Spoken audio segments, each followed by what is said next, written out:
Hey y'all, it's me, Dominique Murray, back with another episode of Make It Happen Sis, the podcast. Y'all, I'm really excited about today's episode. I got on one of my good friends, always keeps us laughing, so we're going to have a lot to talk about today. You might want to get a pen and paper, take some notes, because she's going to drop some knowledge. So I will go ahead and throw it over. Miss Alisha, if you would like to give us your elevator pitch, sort of. Sure. Just roll right into it. Hey y'all, how y'all doing? I'm Alisha Brown, the owner and founder of Alisha D Brown Career Consulting, LLC.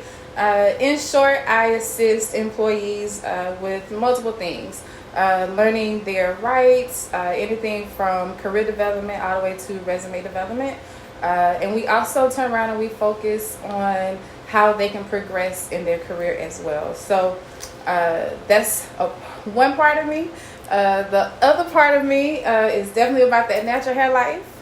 So I am the founder of Naturals in Short and also Curls, Cupcakes, and Combos.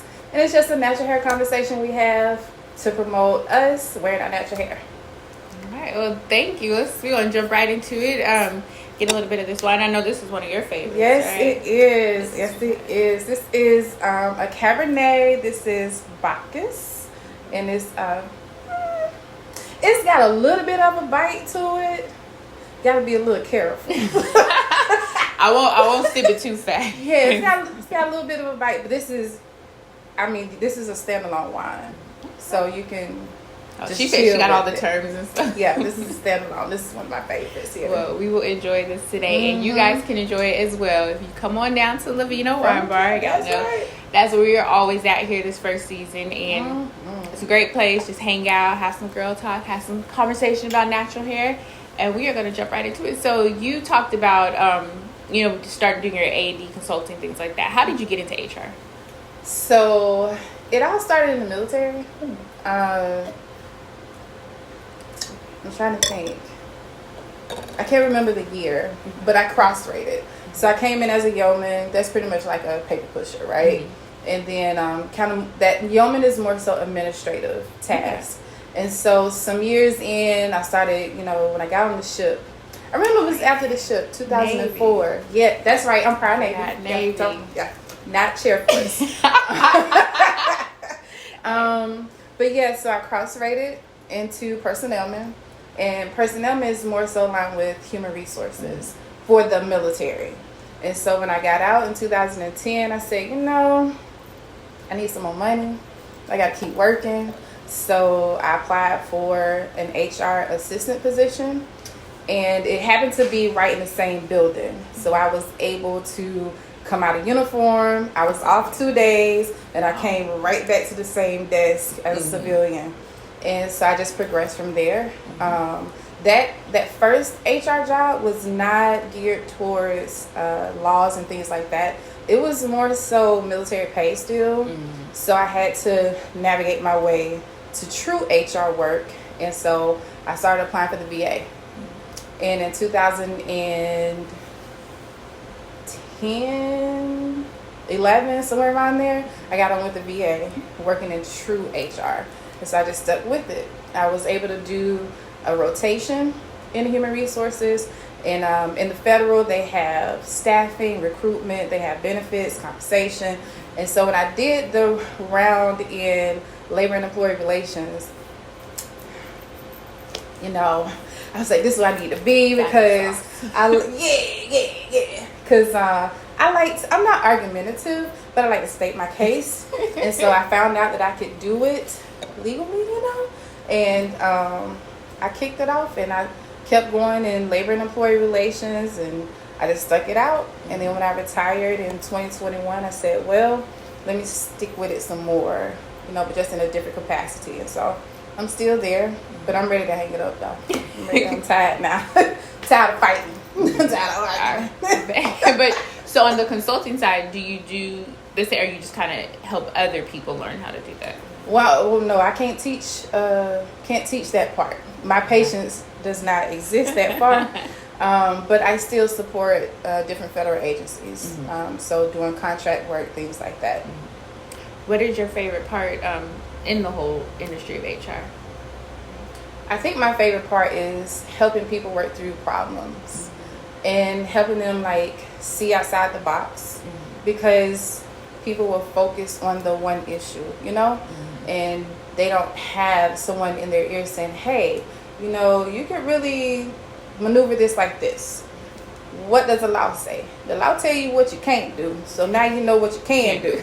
That's how I operate. Tell me what I can't do, so I know what I can do, because I'm going to do all of it. I needed you back when I was an employee. Yeah. So, you know, but now it's kind of like, as a consultant now in my business, I would love to assist employees with, I'm not going to say fight, but have a voice. And even though that some of them, you know, may have a union official or whatever, internal representative, some of them may not trust them. So they want somebody on the outside. And I don't have a relationship with none of these businesses, so I kind of make that safe haven there and show me the policy. I look up the laws. I'm a researcher, and I can explain things and break it down to help them progress in their careers the legal way. I like that, and I like how you said kind of like a safe haven, because I do know, you know, because I know other people that work and they're part of unions, or they've thought about unions, and they're kind of mistrusting because they feel like it's like the company versus the union. Are either of them really for them? Like, who are they for? And so you being on the outside completely, it's like, let me really help you. So I think that's important to have that option. That's exactly what it is. You hit the nail on the head. That's exactly what it is right there. All right. So switching gears a little bit back to the natural hair.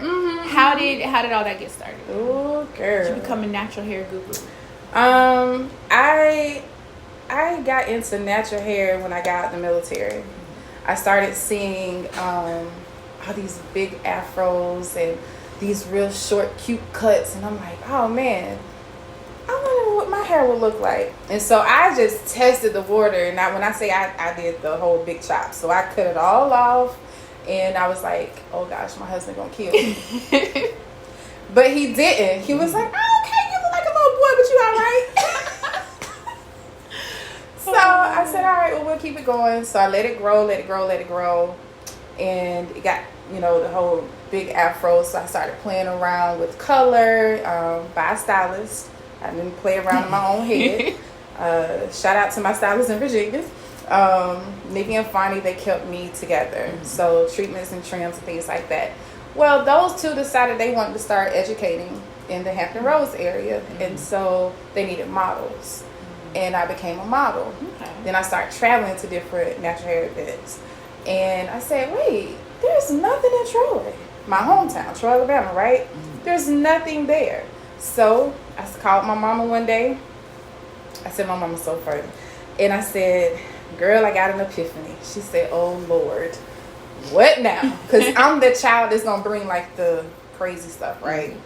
And so she was like, okay, let's do it. Let's put it together. And I was like, are you for real? She was like, yeah. So I got in. I just knew you had to have the who, what, when, where, why, how, and how much. So I went with that. And then 7 years later, we're still here doing natural hair events annually in my hometown. And so I'm going to transition a little bit more into it later this year. Yeah. And then kind of expand and just go with the flow, you know, see where God takes me. But I like natural hair. And I think the biggest thing is that I get to interact with African Americans, men and women, children who are very intrigued by their own hair. And it's like, I can wear my hair out and still be beautiful. But to have everyone like in one setting, and then you bring in like the stylist, because I'm not a stylist. Now I went to cosmetology school. Oh, really? Oh, yeah. Okay. Yeah, I went to cosmetology school. The week before I was supposed to go to board, I joined the military. Yeah. Don't ask why. All right, I won't. But just know I had two choices, and so I chose the military. And I don't think that was a bad decision. Okay. But that threw me into the realm of hair altogether. Working in the salon, you get the whole atmosphere. You know, salons are just different, you know. And so now it's like, all right, well, we're going to see where this thing go. And then next thing you know, now you got natural hair everywhere. So why not? Right. I love that. And I know I've attended one of the events, the Curls, Cupcakes, and Combos, and it was a whole vibe, you know, like the colors, so all the white and the pink, and we were just sitting around talking. And you know, I think in the future I would love to bring my daughters and stuff, because it is so important. And the way you had a lot of those young girls in there, and like they were into it and stuff, so I was like, oh, I love this. So, yes. So with Naturals and Troy, I know that is extra special for you. Do you want to share more on why that is? Because that's home. And I've always vowed to give back to the people who made me who I am. Like, back in the day, I had a whole bunch of mamas, daddies, uncles. Because the true meaning of a village. Like, my mama had to have that because I was a handful. And so when my grandfather was living, and he was the reason why I went to the military, he said to me, you never forget where you came from. And in any way that you can give back, you do that. And I said, okay, I got it. Really didn't understand what that actually meant until you start coming back home. And you see these older women that, used to lay hands on you and get you together before they go tell your mama that what they did. It was all right to do that type of stuff back then.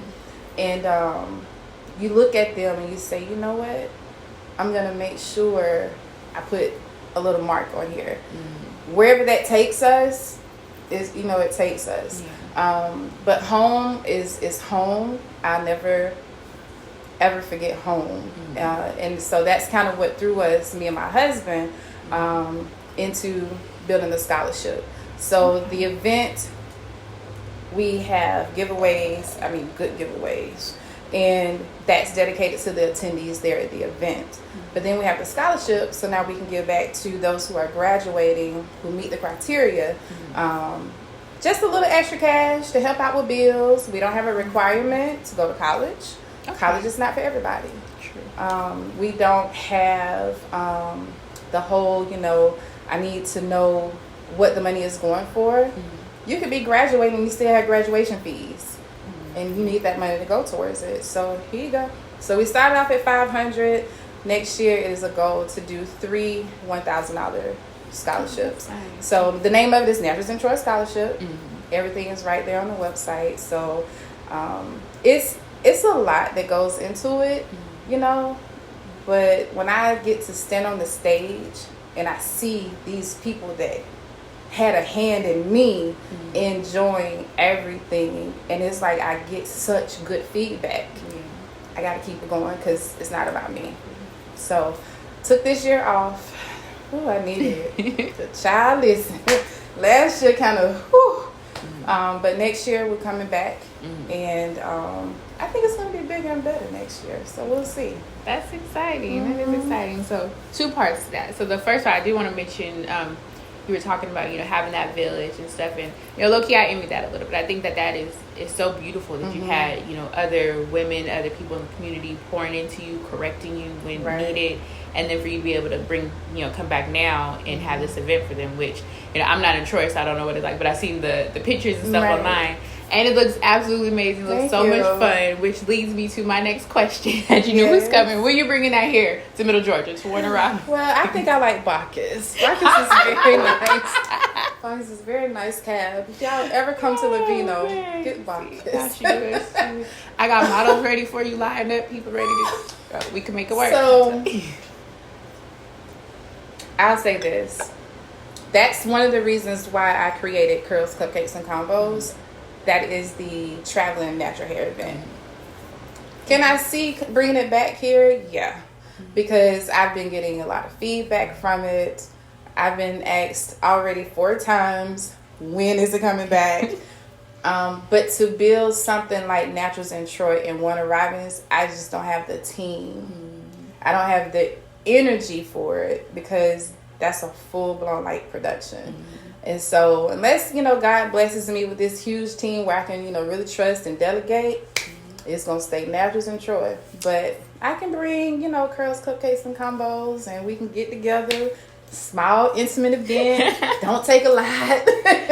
That's fair, but you being prior military, I'm sure you can appreciate the statement of finding our way to a yes. So It sounds like what you're telling me is help you get this team, and we can make this happen. Bacchus is really good. Have I mentioned? You know I'm gonna keep harassing you. This is a very good red. It pairs well with steak, and I don't eat steak, so maybe a mushroom cap for me. Okay, so I'll stop harassing. We're gonna switch gears a little bit. No, you're fine. I'm used to it. I know. I'm gonna transition. No, we're gonna go into today's topic, which is know your rights, employee and employer relations. And so with this, I really want to focus in on the, kind of like side hustle arena, because, many of you guys watching this are entrepreneurs. You guys have some type of, full-time hustle, or you have a side hustle. And I think overall, in our economy, there's been a shift in the landscape. So it used to be everyone just did their 9 to 5, right, come home, do it all over again. And I would say the last 5, really, COVID is a big part of it too. But so many of us are like, okay, that's not working for me anymore. And it could be due to it just don't pay the bills. Right. So you got to get the extra income. But you also have those passion projects and so many other things that you want to do. And we need to use our skills. So it's become this gig economy where so many of us, we have all these little jobs, or we still have that 9 to 5, and we're holding on so many other hats, right? So can you speak more on that shift in our world? Oh, yeah, we're definitely seeing a lot of that. Even when I was actively employed with the federal government, there was always an issue with someone being more productive in their own business than they were at work. And being in employee relations, we would always get these disciplinary cases because they, supervisors want to discipline employees because they're not performing, when in actuality that's a performance issue, not so much discipline. So, it was always one of the things that I would, advise management on, talk to the employee, figure out what's going on before you jump to such excruciating action to try and discipline them. Sit down and have a conversation. Let's see, something may be going on at home. You may find out that employee may need some assistance through EAP, the Employee Assistance Program. So be a resource first to those types of employees. But also, two, employees need to make sure that companies don't have a policy against having outside employment. I have experienced 3, I would say mid-sized businesses. They have about 250 employees.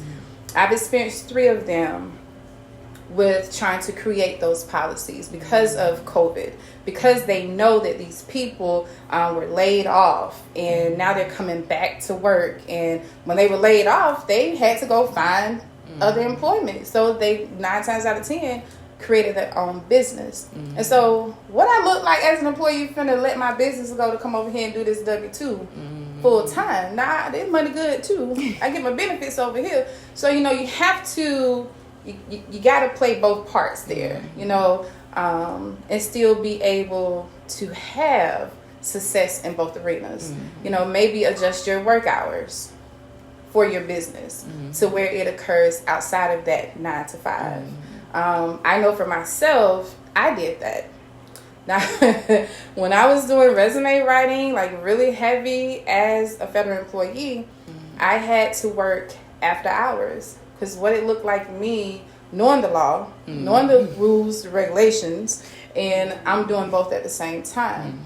So I had to give my 100% over here to my 9 to 5, but then I had to turn around and give 110% in my business because I'm one of one. I was doing it all. So you have to find that balance. But I really think that for employer standpoint, talk to the employees, especially if you are made aware of it. Pull that employee in there and okay, listen, I know you work over here at CVS, from 10 to 2 in the morning. You coming in here, you're dragging, you don't have, the energy to produce here. What can I do to assist you? You'd be surprised at giving that employee that opportunity, what they would come up with, what you would actually learn. So for me, it's always going to be communicate with the employees. And that goes for employees too. Communicate with your employers. I like that, and I like how you just become a resource, because there's a lot of reasons why people, get side gigs. And I know for me personally, when I did have a full-time job, it was a little bit different of a situation. I think it was more the passion wasn't there, and so I did end up leaving because I would still give 100% to my work, but then it got to this point where I was just not challenged. Like, there was no challenge, there was no creativity, and I'd be sitting in there with my head going, and I'm like, I could be at home doing, give me, I'm sick of writing these programs. So, so I had to make that decision, but definitely there are so many reasons, so I appreciate that. So we talked about, people, choose it for various things. With you personally, you balanced it by just kind of like, when you're at work, and then giving that 110% outside of work. What are some other tips you have for people to balance the two? Be it like, like you said, going to CVS, or someone who's got their passion project they're trying to put together. Separation. Like, seriously. And I'm saying that because I had to learn a separation. Now, I was that employee that would come with my bag, and I would have my business notebooks in there. So in between, I'm thinking, my lunch break, that little 30-minute unpaid lunch break, then I'm going to sit there and I'm just going to, work. Cut it off at 30 minutes. Cut it off at 30 minutes. Not knowing that at the 28th minute, that's when my mind is really on it. So it's like, oh, snap, I can't do this. Like, because I got to go in here and talk to this management official. I got to go in here and talk to this labor union and try to figure out why we got this grievance. But my mind, girl, this over here clacking this dollar. like, okay, they can't touch this. This ain't coming from over here. This coming from over here.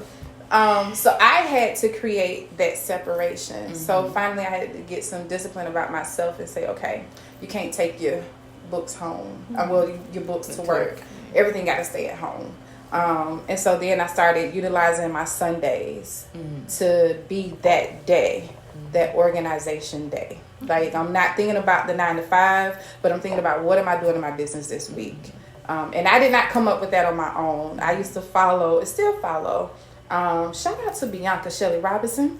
But she, I have been following this girl for so long. I mean, watching her on lives. And she would have her baby up there, feeding the baby and everything. You know what I'm saying? And I was like, this girl got to come up with a plan to do all this. So I need to do that same thing before I get fired.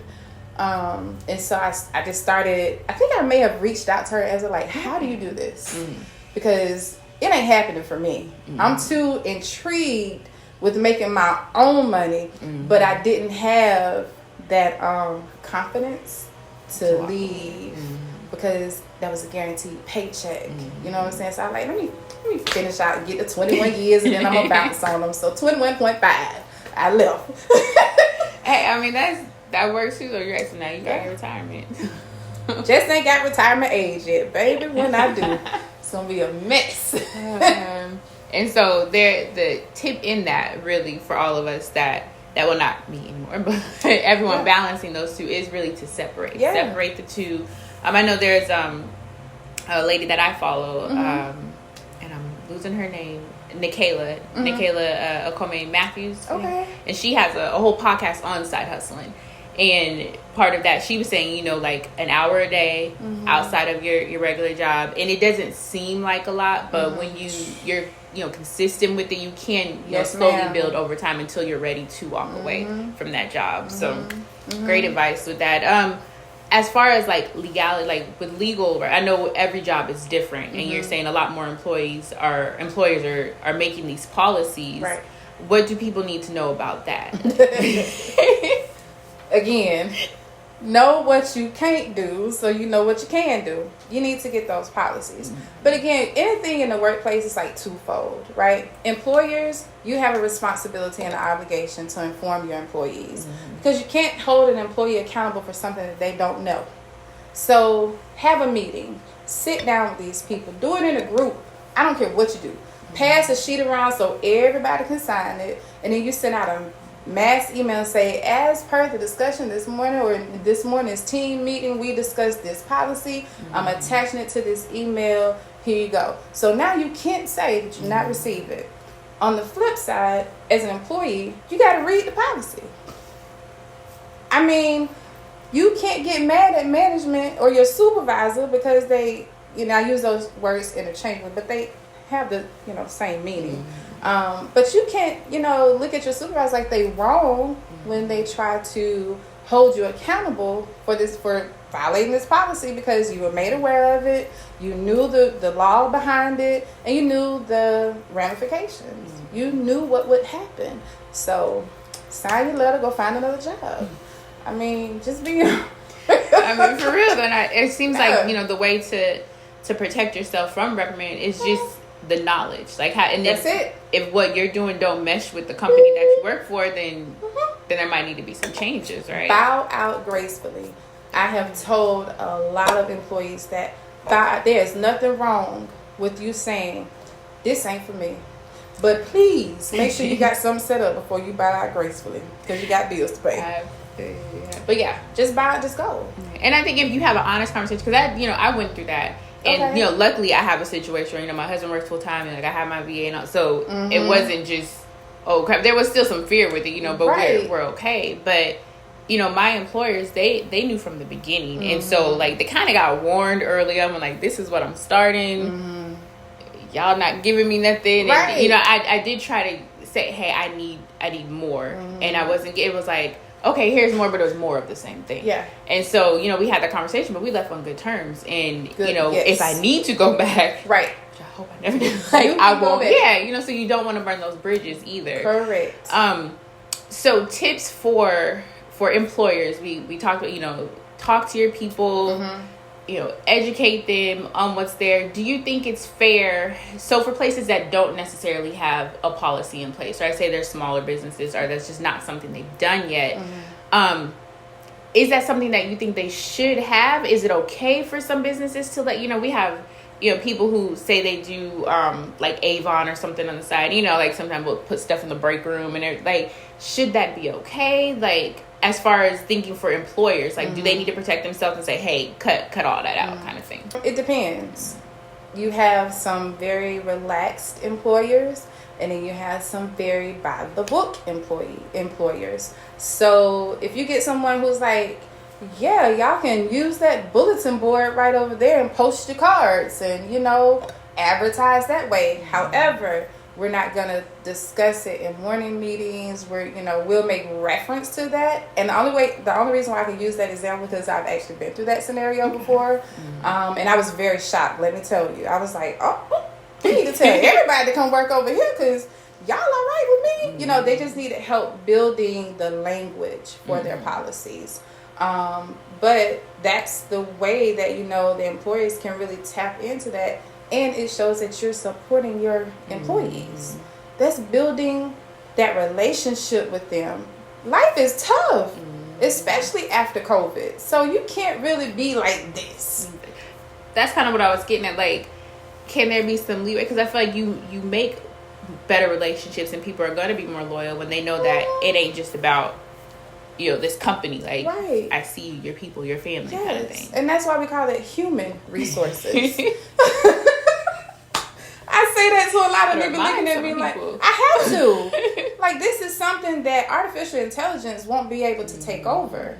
You actually have to come into this setting. You have to guide. You have to manage. You have to coach your employees. But you also got to build that relationship. We can't be focused. As an employer, yes, you want to produce. Yes, you want to make money. You don't want your company to go under. But how is that going to happen? By having a discussion with your employees, by making your employees feel like they're valued.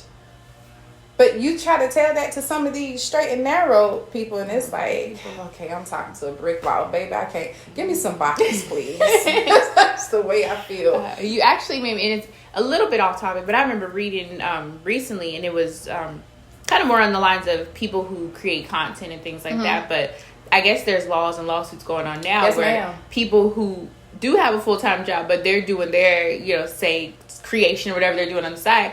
If you don't read in all the stuff you sign, and your company owns some of that. Yes. And so people think they that belongs to them. All that stuff you created belongs to them. So that's so important. It's very important. Screwing yourself. Figure out what's trademarked. Figure out what's protected. And you need to. That's why it's so important for employees to come in, especially with private sector employers. You need to know where their money going. You need to know what little bit is over here, because all of that can come back to bite you, depending on the type of business you have as your side hustle. So yeah, you just gotta do research. And when you don't know, hit her. Get that consultation. You are a resource, for people who have both, because it can get ugly really quick. Right, and that's the hardship of my business, because I can service both. But if I'm going into a contract with an employer, I can't service any employees from that location. And I can clearly see that, like, oh my God, these employees just don't know. I need to tell them. How can I tell them? But I can't tell them because I have an agreement with your employer. But when that contract is over, better believe, hey baby, get that card right there on that bulletin board. Okay, so we could go on yes with this, because it is a really important topic, because so many of us have so much going on. Any last things that you want to add, or things that we didn't cover when it comes to this? I think the biggest thing, and I know I think I kind of hit the nail on the head a couple times as well as yourself. Just know what you're getting into when you're applying for these jobs. You gotta know these companies. You have to do the culture research on them, because guess what? They gonna research you. They going to LinkedIn. They going to Facebook. They going right. They don't hide it. They know. And you'll be looking at in the interview like, how y'all know that? Well, I mean, you put it out there for public knowledge. So I would just say, as an employer, continue to research your employees, but be humanistic with them. Is that a word? Humanistic. It's today. For employees, know what you can do. Know what you can't do, so that you know what you can do.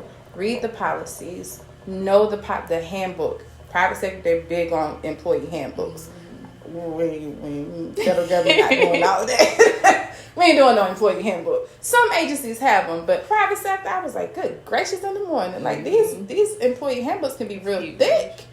Who got time? But you got to make time. So that would be my thing. Educate yourself from a research standpoint.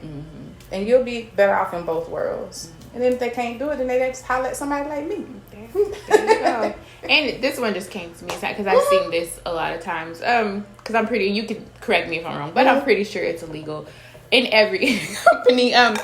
Don't use the company resource, company printer, papers and stuff. Don't do it. Don't. I feel like somebody needed to hear that, so just don't. Let me just give one example. So you got this girl had a babysitting business. On her way to having a full-blown daycare. She created her entire policy on her work laptop. And she got back to work and she used the computer there because they have a desktop. So she put her flash drive on the desktop and she printed it out with their paper, with their ink. I think she probably opened up her daycare a little bit sooner because she was terminated. Of course, yeah. Like, why? Yeah. Invest. Catch a sale at Walmart, or send it electronically until you got the funds. Girl, we need to have a whole business class because people just. We do, and I mean, I think short-sightedness. You're like, hey, let me, but. You don't want to quick resource. You don't want to set yourself. Yeah, don't do it. Don't do it. No. Well, I think look, we both over here like no. We're gonna continue with this one. And I'm gonna ask you some questions I was asking camera, but you guys, thank you so much for joining us tonight. If you have. If they have any questions, they want to find you, work with you, kind of just pick your brain, how can people reach you? The best way to reach me is via email. I believe in paper, okay, and I do paper trails. Then we'll, go from there. But email is info@alishadbrown.com. You can also email assistant@alishadbrown.com, and she'll respond to you. She's very good. Thanks. Ooh. Thanks, Denise. That's my assistant. And then outside of that would be LinkedIn, Facebook. Everything is Alisha D. Brown. And then the website, the website is being reconfigured. It is www.alishadbrown.com. Those are the avenues in which you can contact me. All right. Well, thank you again. Girl, thank you. On here. I had a lot of fun. Yes, I got to laugh today with a woman. Thank you, Lord. All right, you guys make sure to come back next Monday with our next podcast episode. Bye.